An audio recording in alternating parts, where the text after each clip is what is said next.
Bismillahirrahmanirrahim. Assalamualaikum warahmatullahi wabarakatuh.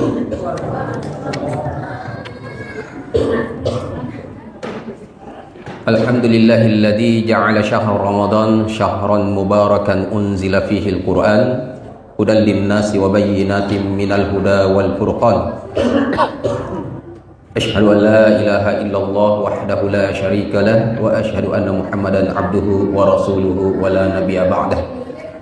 Puji syukur atas kehadirat Allah Subhanahu wa taala yang telah memberikan kepada kita nikmat iman dan Islam.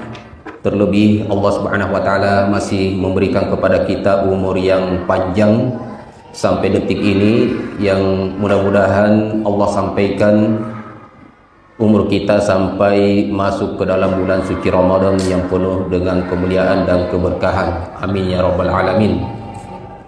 Kemudian salawat serta salam selalu kita hanturkan kepada Rasulullah sallallahu alaihi wasallam, suri tauladan terbaik, panutan kita selaku umat muslim. Mudah-mudahan pula kita senantiasa menjadikan Rasulullah sallallahu alaihi wasallam contoh dalam setiap kehidupan kita, khususnya dalam beribadah kepada Allah Subhanahu wa taala. Bapak Ibu yang dimuliakan oleh Allah Subhanahu wa taala, insyaallah pada malam hari ini kajian kita adalah kajian spesial Ramadan, yang insyaallah ada banyak hal yang akan kita kaji dalam 3 hari ini. Insyaallah ada banyak topik-topik yang akan kita bahas yang harus kita tuntaskan insyaallah. Jadi yang pertama, Bapak Ibu sekalian, untuk mengefisienkan waktu, pertama kita akan menjelaskan tentang perkara penting sebelum masuk 1 Ramadan. Yang kedua, keutamaan bulan Ramadan. Yang ketiga, keutamaan puasa Ramadan. Kemudian pengertian puasa, rukun puasa, hukum puasa, sejarah puasa Ramadan.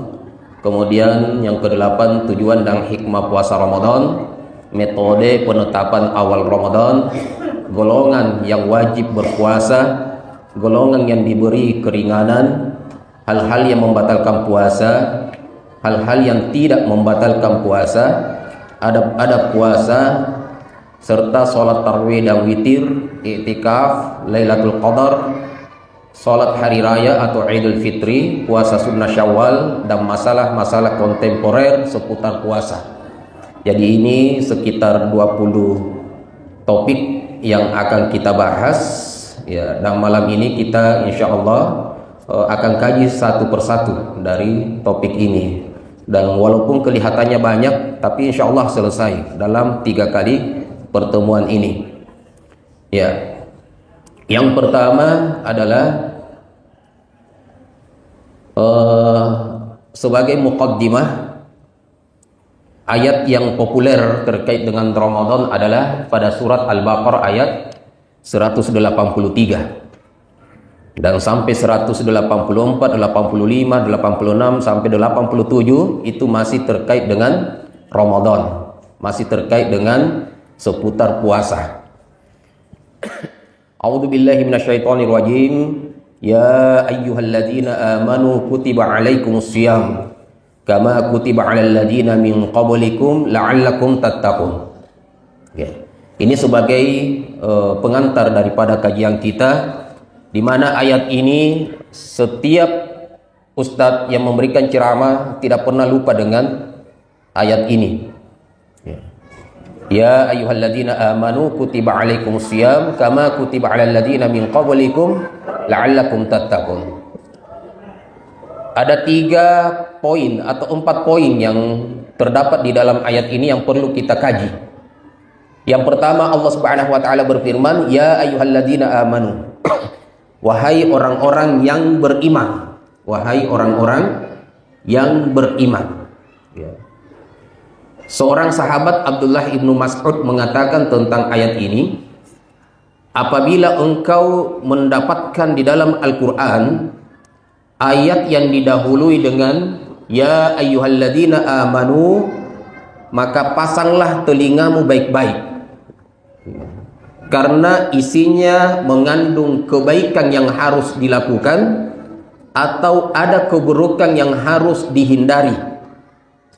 Jadi Bapak Ibu sekalian, ketika di dalam Al-Quran kita temukan ayat yang dimana Allah memanggil ya ayyuhalladzina amanu, itu konsekuensinya ada dua hal. Yang pertama adalah kemungkinan isi kandungan setelahnya itu adalah ada kebaikan yang harus kita lakukan atau ada keburukan yang harus kita tinggalkan. Itu yang pertama. Dan itu ada sekitar 90 lebih atau sekitar kurang lebih 90 ayat terkait dengan seruan seperti ini. Ya ayyuhalladzina amanu. Ya ayyuhan nas, ya ayyuhan nabi, ya ayyuhar rusul. Kemudian kutiba alaikumusiyam, diwajibkan atas kalian berpuasa. Nah, ini menunjukkan puasa di sini adalah kebaikan. Sebagaimana yang kita sebutkan tadi, ketika Allah menyeru ya ayyuhalladzina amanu, konsekuensinya setelah itu akan kemungkinan dua hal. Entah kebaikan yang harus dilakukan atau keburukan yang harus ditinggalkan. Kalau kutiba alaikumusiyam, itu kebaikan atau keburukan? Kebaikan. Tentunya ketika ada kebaikan, yang harus kita lakukan adalah melakukannya. Kutiba alaikumusiyam, hukumnya adalah wajib. Kama kutiba alal ladzina min qablikum, sebagaimana diwajibkan atas orang-orang sebelum kalian. Nah, ini juga ada faedah. Kata ulama kita, ini mengandung daripada ayat ini, kama kutiba alal ladzina min qablikum, mengandung yaitu kabar gembira kepada kita. Kenapa? Karena ternyata kewajiban puasa ini bukan kewajiban yang baru, tetapi kewajiban yang sudah pernah diwajibkan oleh Allah pada umat-umat sebelum umat Rasulullah Sallallahu Alaihi Wasallam. Ya, ini adalah kabar gembira. Kemudian makna yang kedua daripada sepotong ayat ini, kama kutiba alal ladzina min qablikum, yaitu untuk mengurangi beban.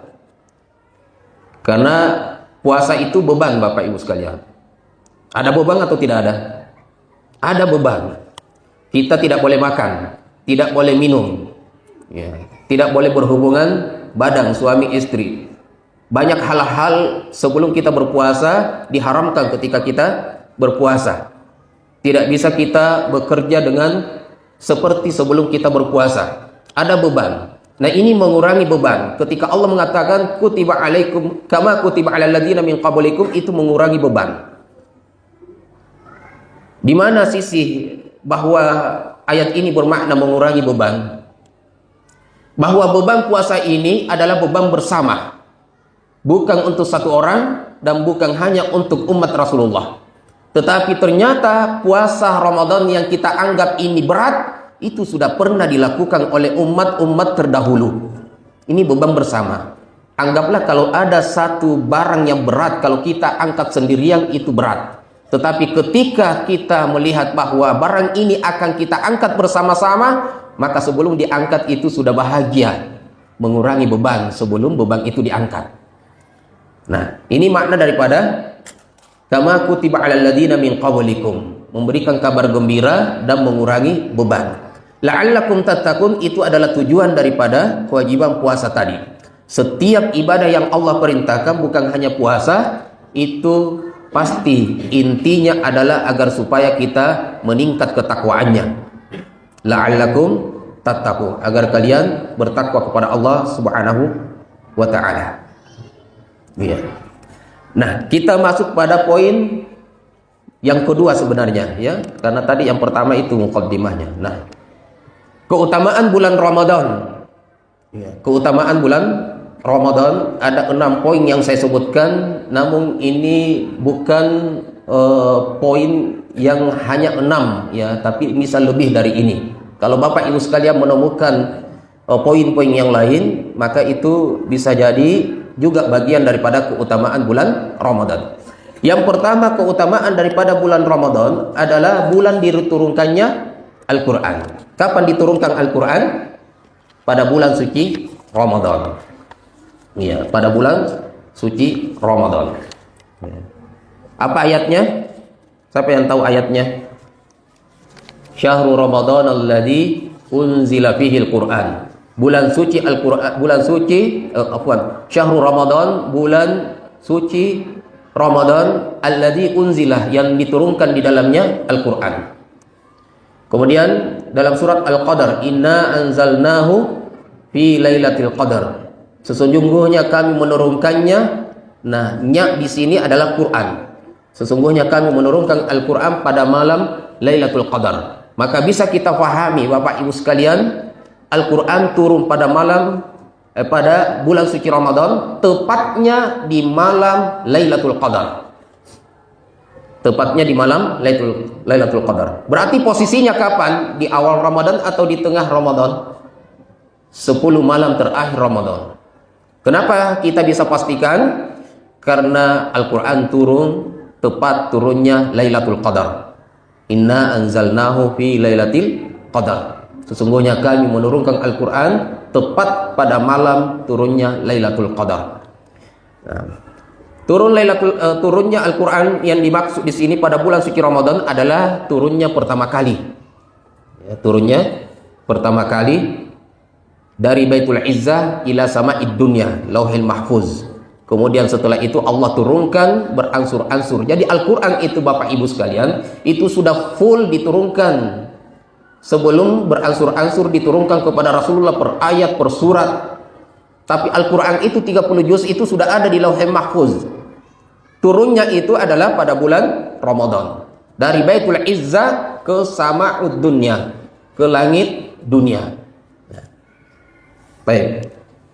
Maka di antara keutamaan bulan Ramadan, Al-Quran turun di dalamnya. Dan Al-Quran mulia. Kapan di sana Al-Quran, maka itu menjadi mulia. Al-Quran, Ramadan menjadi mulia karena ada Al-Quran turun di dalamnya. Mekah dan Madinah menjadi mulia karena di sana turun Al-Quran. Maka anak-anak kita yang membaca dan menghafal Al-Quran menjadi mulia karena ada Al-Quran di dalam hatinya. Maka siapapun yang punya Al-Quran, maka dia mulia. Di mana Al-Quran ada di dalamnya, baik di tempat maupun di waktu, maka waktu dan tempat itu menjadi mulia. Makanya kenapa kita menghafal Al-Quran? Karena kita ingin mulia di hadapan Allah Subhanahu wa Ta'ala. Ya. Malaikat Jibril menjadi malaikat yang termulia karena dialah yang memegang Al-Quran ini. Melalui malaikat Jibril turun kepada Rasulullah sallallahu alaihi wasallam. Dan yang paling termulia tentu Tuhan kita Allah Subhanahu wa taala, karena Al-Qur'an ini adalah firman-Nya Allah Subhanahu wa taala. Bapak Ibu yang dimuliakan oleh Allah Subhanahu wa taala, yang kedua, setan-setan dibelenggu, pintu-pintu neraka ditutup dan pintu-pintu surga dibuka. Pada bulan suci Ramadan itu pintu neraka ditutup, pintu surga dibuka, dan setan-setan itu dibelenggu. Dalam sebuah hadis Rasulullah SAW mengatakan, "Idza jaa Ramadan futihat abwaabul jannah wa ghulliqat abwaabun nar wa suffidat asyayatin." Apabila masuk bulan suci Ramadan, maka pintu-pintu surga itu dibuka, pintu-pintu neraka itu ditutup, dan setan-setan itu dibelenggu. Ya. Maksud daripada hadis ini, pintu-pintu surga dibuka artinya adalah pintu kebaikan itu dibuka. Olehnya itu pintu kebaikan apa saja, ketaatan apa saja, kebaikan apa saja yang Bapak Ibu lakukan, itu dilipat gandakan, dihargai oleh Allah Subhanahu wa taala dengan lipatan minimal 10 kali lipat sampai 700 kali lipat. Bahkan dalam hadis disebutkan sampai lipatan bi masyiatillah, sesuai dengan kehendak Allah. Kalau Allah mau melebihi dari 700 kali lipat, Allah lebihkan. Setiap kebaikan yang dikerjakan di bulan Ramadan. Pintu-pintu surga dibuka, pintu kebaikan dibuka. Ada yang pernah bertanya, bagaimana Ustadz kalau orang meninggal di bulan suci Ramadan, apakah dijamin masuk surga? Tidak ada jaminan orang masuk surga karena meninggal di bulan Ramadan, tetapi pintu surganya terbuka. Tapi jaminan akan masuk belum tentu, tapi terbuka pintunya.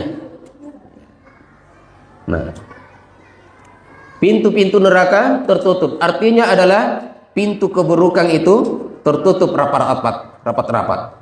Setiap keburukan tentu orang berpuasa akan menjauhinya. Coba ada orang yang berpuasa, Bapak Ibu sekalian, lalu melakukan keburukan. Bagaimana puasanya? Entah batal atau rusak, mengurangi pahala puasanya. Olehnya itu di bulan suci Ramadan pintu keburukan ini ditutup rapat-rapat. Bukan berarti tidak ada lagi yang melakukan keburukan. Mungkin kita temukan banyak, tapi tidak sebanyak di luar bulan suci Ramadan. Nah, ini salah satu keistimewaan bulan suci Ramadan, orang-orang mampu meninggalkan kejahatannya. Saya pernah bertemu dengan orang peminum minuman keras, berhenti di bulan suci Ramadan, dan mereka berpuasa. Puasa, Pak. Puasa. Di luar bulan suci Ramadan minum lagi. Allahu a'lam, apakah Pak Bukana itu minuman keras? Wallahu a'lam. Tapi mereka puasa. Ya. Kan biasa orang yang suka merokok, Pak Bukana rokok. Ya, khawatir orang peminum minum keras. Mudah-mudahan tidak. Tapi saya pernah bertemu orang berpuasa dan dia adalah peminum balok di bulan suci Ramadan. Kita yakin orang peminum pasti meninggalkan minumannya karena dia dalam keadaan berpuasa. Pintu keburukan tertutup. Kalau orang baik meninggalkan keburukan wajar. Tapi kita akan temukan Bapak Ibu sekalian, orang jahat di bulan suci Ramadan meninggalkan kejahatannya. Dan di antara kita ada amalan-amalan keburukan yang dianggap remeh, yang dianggap biasa-biasa. Berbohong, sifat sombong, suka memamerkan barang kita, ghibah. Mungkin hal-hal yang di luar bulan suci Ramadan biasa kita kerjakan, tapi di dalam bulan suci Ramadan itu banyak yang meninggalkannya. Karena mereka tahu bahwa ini akan mengurangi pahala puasa saya. Bayangkan Bapak Ibu sekalian, kalau kita dari terbitnya fajar berpuasa, kemudian di jam 9 kita ghibah, di jam 11 kita berbohong, di jam 3 sore kita memfitnah, kemudian sebelum maghrib pun kita melakukan perbuatan sia-sia. Makanya tidak salah Rasulullah SAW mengatakan, kam min sha'imin la yajidu syai'an illal ju' wal atash. Berapa banyak orang yang berpuasa namun tidak mendapatkan pahala apapun dari puasanya kecuali lapar dan haus. Karena itu tadi, dia tidak makan dan minum, tetapi perbuatan-perbuatan buruk yang selama ini dianggap kecil itu masih tetap dilakukan. Maka Bapak Ibu sekalian, mari kita, kata ulama kita, yang menutup sebenarnya pintu keburukan ini adalah kita sendiri. Allah sudah tutup rapat-rapat pintu keburukan itu. Tidak ada yang Allah perintahkan untuk melakukan keburukan. Di bulan suci Ramadan ini jelas Allah Subhanahu wa taala memberikan pahala yang sangat luar biasa dilipat gandakan. Melalui puasa ini itu akan merusak ibadah puasa kita, bahkan membatalkan ibadah puasa kita dengan keburukan-keburukan yang kita lakukan. Sehingga ini akan menjadikan orang yang berpuasa akan meninggalkan keburukan, menutup rapat-rapat pintu keburukannya, pintu nerakanya. Wasufidat asyayatin, bukan berarti syaitan itu ditahan, dipenjara Bapak Ibu sekalian. Saya pernah mendengar orang mengatakan bahwa sufidat asyayatin artinya syaitan itu diikat dengan rantai. Akhirnya tidak ada yang menggoda kita. Kenyataannya masih ada yang melakukan keburukan. Berarti masih ada yang menggoda. Nah, karena memang sufidat asyayatin, syaitan itu dibelenggu, yaitu tidak diberikan kebebasan seperti kebebasan yang diberikan oleh Allah di luar bulan suci Ramadan. Dibelenggu, tidak diberikan kebebasan, dibatasi menggodahnya, sehingga kita mampu melakukan puasa dengan baik, kita membaca Al-Quran dengan baik, yang jarang kita lakukan di luar bulan suci Ramadan. Bapak Ibu sekalian, sanggup berpuasa 30 hari? Karena syaitan kurang menggoda kita. Seandainya di luar bulan suci Ramadan Allah belenggu sepanjang tahun, maka kita akan sanggup melakukan qiyamul lail, kita akan sanggup untuk berpuasa Senin Kamis. Tapi Allah membelenggunya sebagaimana dalam hadis ini itu apabila Ramadan tiba. Masuk satu Ramadan, Allah belenggu syaitan-syaitan itu. Diberikan batasan dengan kehendak Allah Subhanahu wa taala untuk menggoda manusia, khususnya kaum mukminin. Nah, kemudian yang ketiga, terdapat malam yang penuh dengan kemuliaan, disebut dengan malam Lailatul Qadar. Inna anzalnahu fi Lailatul Qadar. Sesungguhnya kami menurunkan Al-Qur'an pada malam Lailatul Qadar. Wa ma adraka ma Lailatul Qadar. Apa yang kamu ketahui tentang malam Lailatul Qadar? Lailatul Qadri khairum min alfi syahr. Ini intinya. Lailatul Qadar itu adalah malam yang lebih mulia daripada 1000 bulan. Sudah pernah dihitung 1000 bulan berapa tahun? 83 tahun 4 bulan. 83 tahun. Ada yang sudah umurnya 83 tahun? Belum ada. Kata ulama kita, siapa yang bertemu dengan Lailatul Qadar sementara dia dalam keadaan beribadah, kalau ibu sholat pada waktu itu, maka sholat yang ibu kerjakan pada malam hari itu lebih mulia, lebih baik daripada ibadah yang ibu kerjakan selama 83 tahun. Bukan hidupnya 83 tahun, tapi ibadahnya 83 tahun.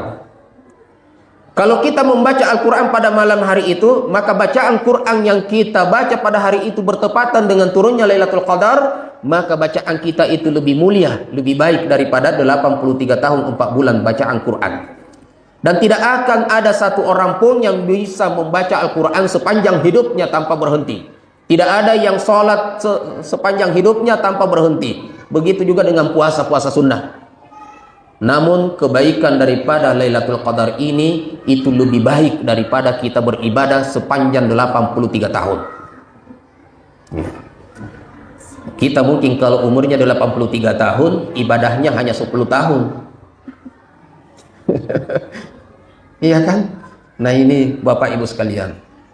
Makanya saya heran di Indonesia. Ya. Walaupun saya cuma 6 tahun di Timur Tengah, tapi saya rasakan di sana Bapak Ibu sekalian, itu penuh masjid-masjid dipakai itikaf. Bukan apa, kalau kita beritikaf Bapak Ibu sekalian, kita tinggalkan hal-hal urusan-urusan kita, minimal urusan di rumah, urusan kantor kita.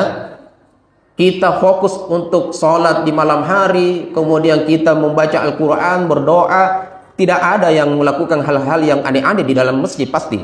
Maka kenapa kita dianjurkan dan disunnahkan untuk beritikaf, untuk menunggu turunnya Lailatul Qadar, supaya betul-betul turunnya Lailatul Qadar kita dalam keadaan beribadah.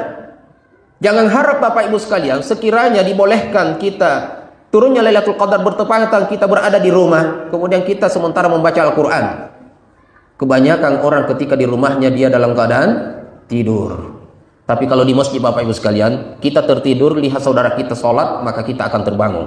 Malu sendiri kita kalau di tengah masjid begini, kita ngorok di tengah masjid, sementara yang lain ada yang berzikir, ada yang berdoa, ada yang sholat tahajud.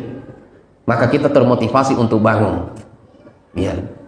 Makanya kenapa kita harus beritikaf. Bapak Ibu yang dimuliakan oleh Allah Subhanahu wa taala, malam ini sangat mulia. Mudah-mudahan kita termasuk hamba Allah Subhanahu wa taala yang mendapatkan malam itu. Dan malam Lailatul Qadar ini bisa saja kita dapatkan setiap tahun, dan bisa saja setiap tahun kita tidak dapat. Tergantung kita mencarinya atau tidak. Tergantung kita bersungguh-sungguh menghidupkan malam itu atau tidak. Nah, ini keutamaan bulan Ramadan. Kemudian yang keempat, salah satu waktu dikabulkannya doa. Ya. Jadi di bulan Ramadan itu adalah waktu di mana doa kita dikabulkan oleh Allah Subhanahu wa taala.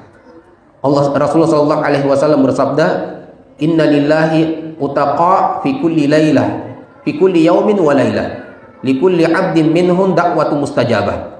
Pada bulan suci Ramadan ini sesungguhnya Allah Subhanahu wa taala memiliki orang-orang yang akan dibebaskan dari neraka. Ya. Pertama, dibebaskan dari neraka. Allah memiliki orang-orang yang akan dibebaskan dari api neraka di bulan Ramadan ini. Likulli 'abdin minhum da'watu mustajabah. Dan setiap hamba di antara mereka doa-doanya terkabulkan. Maka di bulan Ramadan ini Bapak Ibu sekalian berdoa saja apa yang baik-baik untuk kita. Urusan dunia kita maupun urusan akhirat kita. Pekerjaan kita ya, untuk yang baik-baik. Kemudian bulan yang penuh dengan ampunan. Ya, bulan yang penuh dengan ampunan. Man shoma Ramadan imanan wa ihtisaban ghufira lahu ma taqaddama min dzambi. Ada 3 hadisnya. Man qoma, ada man shoma, ada man qoma. Man qoma Ramadan imanan wa ihtisaban ghufira lahu ma taqaddama min dzambi. Man qama lailatal qadri imanan wa ihtisaban ghufira lahu ma taqaddama min dzambi. Siapa yang berpuasa Ramadan di siang harinya dengan penuh keimanan dan hanya mencari ridha Allah Subhanahu wa taala, maka akan diampuni dosa-dosanya yang lalu. Yang kedua, siapa yang melakukan salat di malam harinya, yaitu salat tarawih, qiyamul lail, dengan penuh keimanan dan mencari ridha Allah Subhanahu wa taala, maka akan diampuni dosa-dosanya yang lalu. Man qama lailatul qadar, siapa yang salat di malam turunnya Lailatul Qadar dengan penuh keimanan dan mencari ridha Allah Subhanahu wa taala, maka Allah akan ampuni dosa-dosanya yang lalu. Jadi sudah berapa kali diampuni?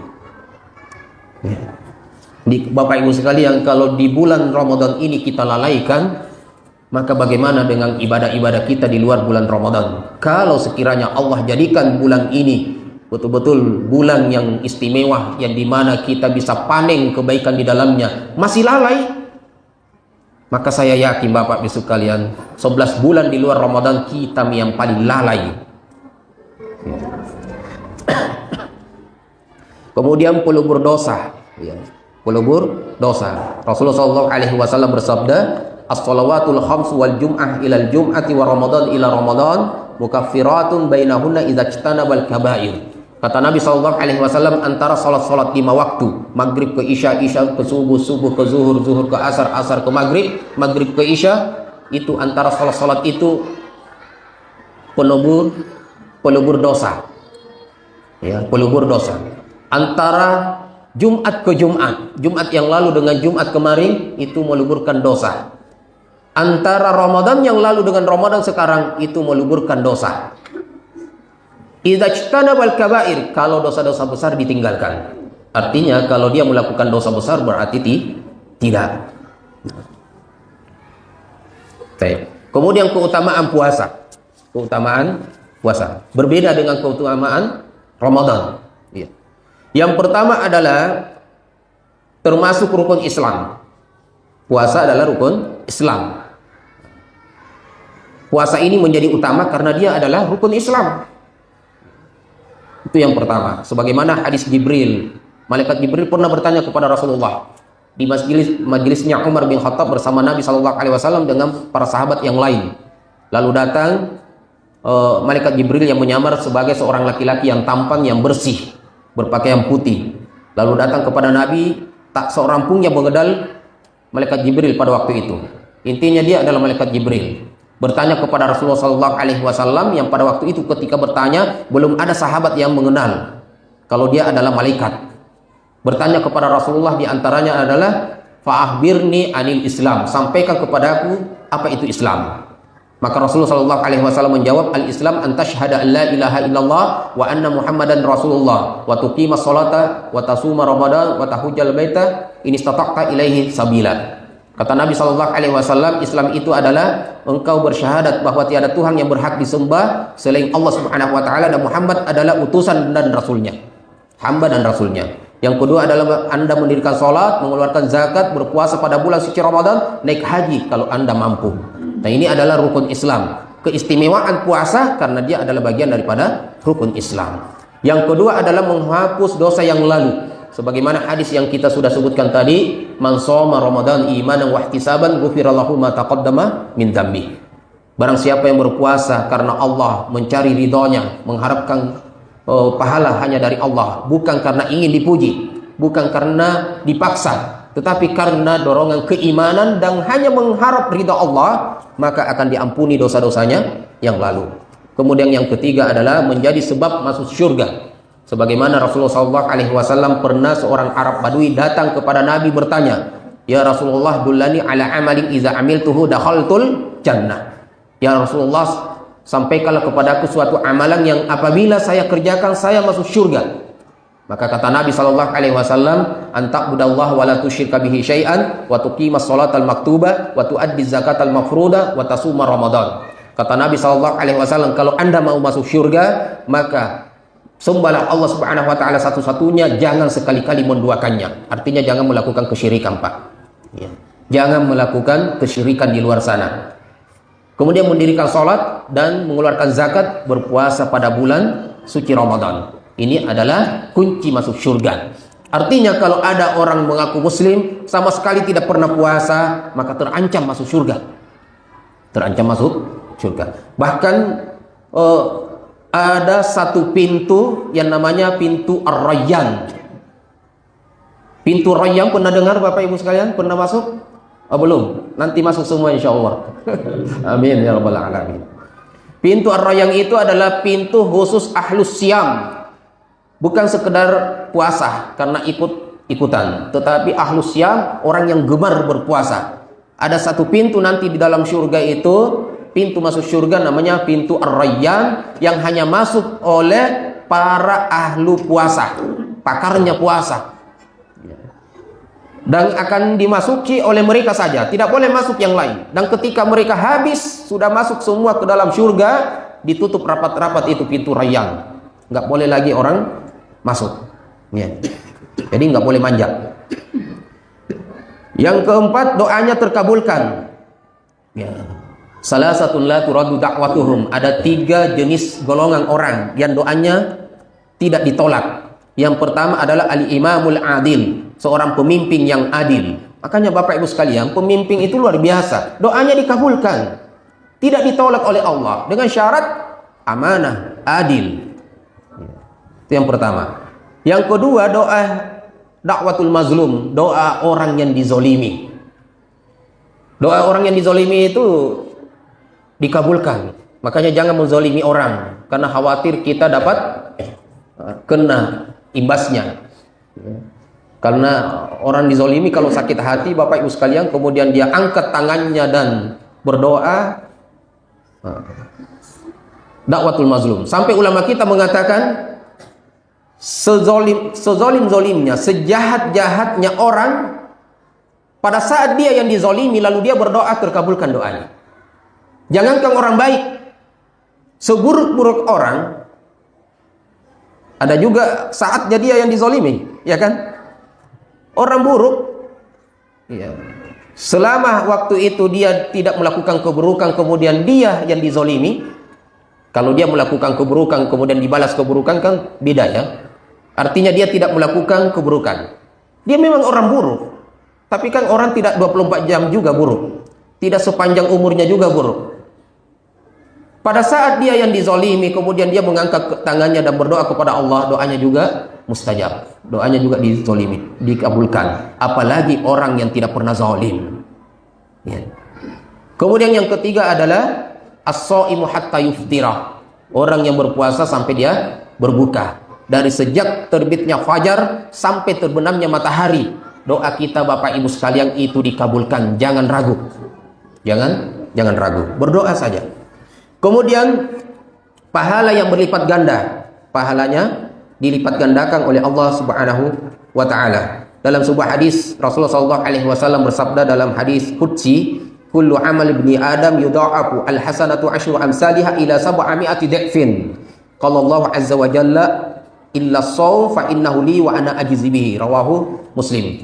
Kata Nabi sallallahu alaihi wasallam, setiap anak cucu Adam, setiap manusia muslim itu di bulan suci Ramadan, amal ibadahnya, kebaikan-kebaikannya dilipat gandakan 10 kali lipat.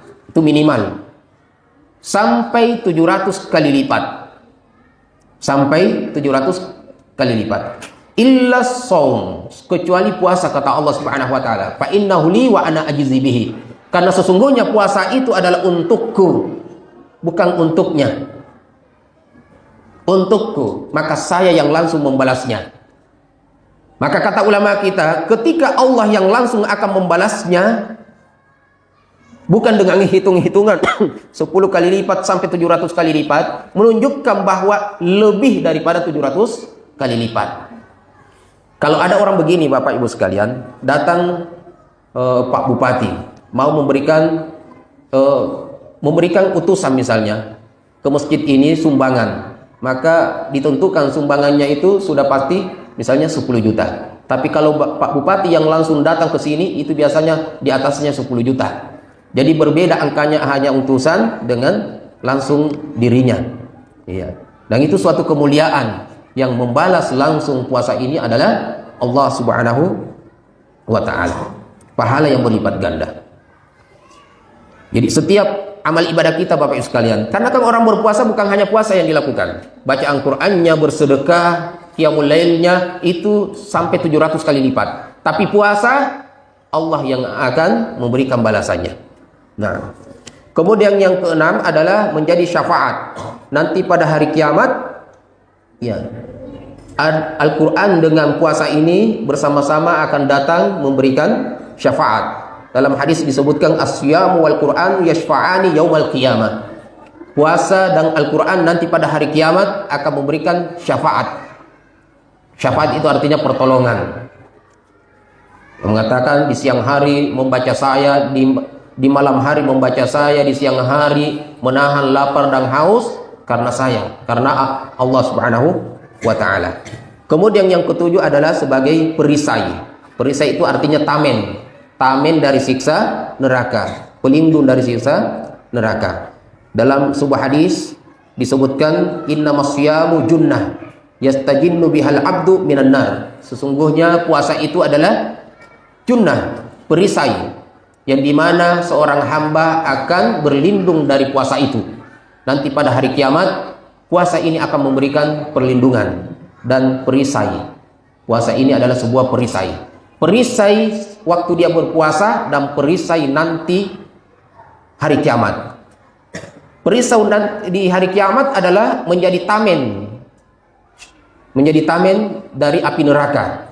Pelindung untuk tidak masuk neraka. Sedangkan perisai di dunia adalah menjadi tamen untuk melakukan maksiat. Kalau orang sholat masih renggang melakukan maksiat, karena sholat hanya 10 menit, setelah sholat bisa saja orang melakukan maksiat. Tapi puasa Bapak Ibu sekalian, dari terbit fajar sampai terbenamnya matahari itu luar biasa banyaknya. Tidak ada waktu untuk melakukan keburukan, karena keburukan itu akan merusak puasanya, minimal akan mengurangi pahala puasanya. Di malam hari kita sholat tarawih, kemudian di tengah malam kita sudah capek, sisa tidur menunggu sahur. Tidak ada waktu untuk melakukan keburukan. Puasa ini adalah tamen. Tamen untuk melakukan keburukan. Yang kedelapan adalah puasa ini menggabungkan 3 jenis sabar. Kata ulama kita sabar ada 3. Sabar melakukan ketaatan, sabar menghindari maksiat, dan sabar di atas takdir Allah Subhanahu wa ta'ala. Dan puasa ini kita telah melakukan 3 bentuk kesabaran ini. Kita bersabar melakukan ketaatan, sholat, puasa, dan ibadah-ibadah yang lainnya. Yang kedua, sabar meninggalkan maksiat. Seperti yang saya katakan tadi, ada yang suka minum khamar, dia sabar meninggalkan untuk berhenti dulu untuk minum khamar. Ada orang yang suka dengan gemar melakukan dosa-dosa yang lain, dia tinggalkan ketika dia dalam keadaan berpuasa. Seburuk-buruk orang ketika dia berpuasa, dia akan meninggalkan keburukan itu. Nah, yang ketiga adalah sabar terhadap takdir. Karena takdir kita ketika berpuasa harus lapar dan haus, dan itu adalah sebuah takdir daripada konsekuensi puasa. Bapak Ibu sekalian, tadi sudah bel saya dengar sampai jam 8 atau lanjut ya? Sampai jam berapa? Nah, sudah nih. Saya sembaran nih. Sampai jam 10 juga materiku nggak habis ini. Iya, disambung besok. Jadi besok insya Allah kita baru masuk pengertian puasa. Ya, tapi Bapak Ibu sekalian mungkin kalau ada sisi tanya jawab, maka saya persilakan kepada protokol. Barakallahu fikum. Ya, Bapak Ibu sekalian, alhamdulillah kita sudah tadi membahas mengenai keutamaan bulan Ramadan dan keutamaan bulan puasa. Silakan Bapak Ibu jika ada yang ingin ditanyakan. Kalau tidak ada saya yang bertanya. Silakan Bapak Ibu sekalian, ada yang mau bertanya? Ya. Foto. Bisa juga yang mau menulis, bisa ditulis pertanyaannya. Disiapkan pertanyaannya untuk besok juga boleh. Ya, bisa.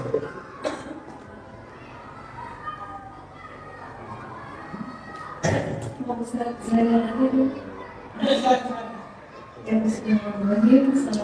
warahmatullahi wabarakatuh. Aku Ustaz begini bertanya berkenaan dengan ketika bulan Ramadan syaitan itu dibelenggu sebagai, tapi maaf Ustaz, tolong luruskan kita sekarang. Kan syaitan itu kan kalau surat An-Nas ya Ustaz ya, minal jinnati wal ins itu Ustaz ya. Nah, atau bisa nggak Ustaz diartikan syaitan itu merupakan sebuah sifat gitu Ustaz, dari kata syaitona yang artinya mengiringkan dari yang lurus. Itu kan bisa dari jin manusia, termasuk manusia itu bisa dari hawa nafsunya.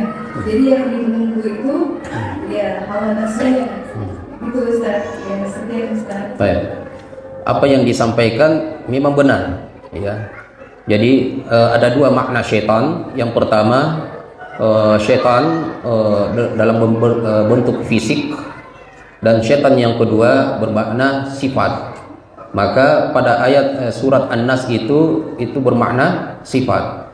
Maka sifat syaitaniyah, sifatun syaitaniyatun itu bisa ada pada manusia maupun jin. Kemudian alladzi yuwaswisu fi sudurin nas minal jinnati wan nas, itu memang dalam bentuk sifat, ya, dalam bentuk sifat, ya. Apa yang disampaikan itu benar. Kemudian yang kedua, yang dibelenggu itu syahwat, itu juga benar. Syahwat dari sifat syaitania yang ada pada manusia itu syahwatnya. Makanya Bapak Ibu sekalian, ketika kita berpuasa itu setinggi-tinggi syahwatnya orang itu akan berkurang karena dibelenggu. Tapi bukan berarti akan hilang. Seperti yang saya katakan tadi, syahwat itu dibelenggu itu bukan artinya menghilangkan. Maka syaitan itu tidak akan berhenti menggoda walaupun di bulan suci Ramadan. Tapi dibelenggu, dibatasi. Nah, sebagaimana orang ketika sifat syaitaniyahnya, syahwatnya dibelenggu, itu masih ada. Maka jangan menganggap bahwa syahwatnya orang sudah hilang di bulan Ramadan, ya. Tapi dibatasi, sehingga di antara syahwat makan. Maka yang akan kita bahas sebenarnya ini pengertian puasa, saya singgung karena ini menjawab dari pertanyaannya, yaitu puasa sebenarnya adalah al-imsaku an syahwatai. Ini sudah ada syahwat di sini. Al-imsaku an syahwatai al-batni wal farji min tulu'il fajr shadiq ila ghurubi syamsi bi niyati taqarrub ila Allah azza wa jalla. Puasa itu adalah menahan dari dua syahwat. Maka ketika kita berpuasa mampu kita tahan. Coba kalau kita tidak berpuasa, tidak mampu kita tahan itu. Menahan dua syahwat, syahwat perut dan syahwat kemaluan. Maka makan dan minum itu juga kebanyakan itu juga bagian daripada syahwat, ya. Hawa nafsu, syahwat itu hawa nafsu, Pak. Kemudian al-farji, syahwat nafsu kemaluan. Dari terbitnya fajar sampai terbenamnya matahari. Jadi bukan dari subuh ke maghrib. Karena pernah saya dengar mungkin ada penceramah yang mengartikan puasa itu adalah menahan lapar dan haus dari subuh sampai maghrib. Walaupun memang waktunya subuh ke maghrib, tapi pengertiannya bukan begitu, ya. Karena kalau dari subuh ke maghrib itu sudah masuk, bukan lagi ini subuh berarti waktu sholat subuh. Nah, itu bukan lagi waktu makan, ya. Kemudian sampai maghrib, bagaimana kalau terlambat maghribnya, terlambat juga makannya? Maka bukan subuh sampai maghrib, tapi dari terbitnya fajar sampai terbenam matahari, dengan niat mendekatkan diri kepada Allah Subhanahu wa taala. Nah, barakallahu fiik. Ya, cukup jelasnya. Ya. Saya sedikit bertanya mungkin. Ada, kalau memang yang paling dikenal di kita adalah dari tentang diwajibkan yang khas adalah apa? Ya ayyuhalladzina amanu kutiba alaikumus syiyam dan seterusnya. Saya pernah mendengar satu pendapat seperti bahwa sebenarnya Al-Baqarah 183 itu di situ sebenarnya yang disinggung adalah puasa Asyura. Karena kama kutiba 'alal ladzina min qablikum, sebagaimana diwajibkan atas kaum yang sebelumnya. Nanti pada membahas di puasa Ramadan nanti di ayat 185. Syahrul Ramadan alladzi unzila fihi al-Qur'an hudan lin-nasi wa bayyinatin minal huda wal furqan faman syahida minkum asy-syahr falyasum. Tapi saya pernah baca di tafsir Ibnu Katsir tidak terang. Mungkin ada bacaan. Baik. Allah a'lam, bisa benar ya. Karena memang di ayat ya ayyuhalladzina amanu kutiba alaikumusiyam itu juga tidak disebutkan jenis puasanya. Ya. Ini bisa bermakna umum, tetapi itu kenapa bisa dibawa kepada puasa Ramadan? Karena yang diwajibkan hanya puasa Ramadan. Namun benar pertama kali puasa itu akan disebutkan sebenarnya sejarah diwajibkannya puasa Ramadan. Tadi ada ya di slide. Sejarah diwajibkannya puasa Ramadan itu pertama kali adalah puasa Asyura. Puasa Asyura. Ya, puasa Asyura. Kemudian setelah itu puasa Ramadan, tetapi belum diwajibkan 100%. Bagi yang mampu berpuasa silahkan, yang tidak mampu boleh membayar fidyah. Walaupun Bapak Ibu sehat seperti ini tapi mau membayar fidyah saja, tidak berpuasa juga boleh di awal. Kemudian yang ketiga baru harus berpuasa, tidak membayar fidyah kecuali orang yang tua yang tidak mampu berpuasa atau orang sakit yang tidak lagi diharapkan kesembuhannya. Jadi itu boleh saja bermakna seperti itu. Namun makna daripada siam di sini juga bersifat umum, sehingga kalau ada yang mengartikan puasa Ramadan juga tidak salah, karena memang puasa yang diwajibkan oleh Allah Subhanahu wa taala adalah puasa Ramadan yang benar-benar sampai sampai terputusnya wahyu yang terakhir. Ya. Kemudian dan itu seiring dengan ayat-ayat berikutnya. Ayyaman ma'dudat faman kana minkum maridan. Nah, itu puasa Asyura itu tidak dijelaskan seperti itu. Ayyaman ma'dudat itu ada yang mengartikan jumlahnya yang dihitung artinya adalah sebulan penuh. Sedangkan puasa Asyura itu tidak sampai sebulan. Ya, dengan bilangannya yang sudah ditentukan ayyaman ma'dudat faman kana minkum maridan au ala safarin, itu semuanya mengarahkan kepada puasa Ramadan. Pada puasa Ramadan. Wallahu a'lam.